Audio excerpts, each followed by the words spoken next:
Hei, minkälainen sun mielestä on menestyvä työyhteisö ja menestyvä tiimi?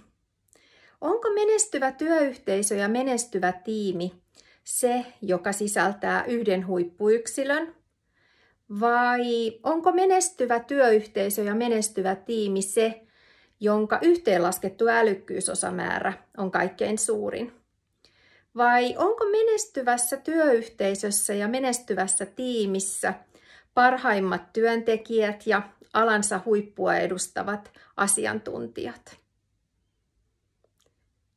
Itse asiassa näähän kaikki olisi kivoja, että ne olisi totta.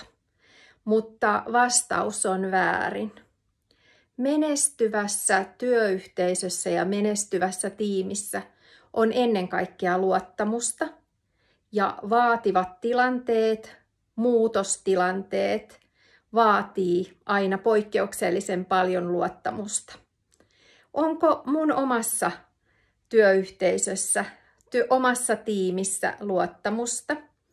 Jos koet, että tarvitset työyhteisövalmennusta, coachingia tai työnohjausta omalle tiimille tai yksilölle, ole yhteydessä. Klikkaa verkkosivuille www.essive.fi.